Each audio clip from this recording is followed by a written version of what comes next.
Hi hello welcome to our channel. ఈరోజు special ఏంటంటే పెద్దల మాట చెద్దన్న మూట. ఇదేంటి వంట గురించి చెప్పమంటే సామెతలు చెప్తుంది అని అనుకుంటున్నారు కదా, అదే అండి. ఈరోజు సద్దన్నం ఎలా చేస్తే పర్ఫెక్ట్గా వస్తుంది అని చెప్తాను. ఇంకెందుకు ఆలస్యం, చేసేద్దాం రండి.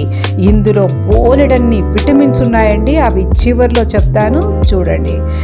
నైట్లో అన్నం మిగిలిపోతుంది కదండి, ఆ అన్నం ఒక గిన్నెలో తీసుకోవాలి. గిన్నె కంటే మట్టి పాత్రలో చేస్తే ఇంకా బాగుంటుంది, హెల్త్కు మంచిది కూడా.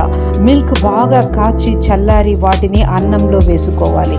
కొద్దిగా పెరుగు వేసుకొని, అంటే 1 స్పూన్ సరిపోతుంది, ఎక్కువ పెరుగు వేయకూడదు. అన్నము మునిగేటంత పాలు ఉండాలి, అందులో ఉప్పు తగినంత. నైట్ ఫుల్గా మూత పెట్టి పక్కన పెట్టేయండి. మార్నింగ్ మూత తీసి చూస్తేనే అబ్బా ఎంత మంచిగా స్మెల్ వస్తుందంటే ఇప్పుడే తినేయాలనిపిస్తుందండి. ఇందులో పచ్చిమిర్చి 2, ఆనియన్స్ 1, కొత్తిమీర కొద్దిగా, ఇవన్నీ చిన్న చిన్న ముక్కలుగా కట్ చేసుకోవాలి, అందులో కలుపుకోవాలి. అంతేనండి, శక్తినిచ్చే సద్దన్నం రెడీ.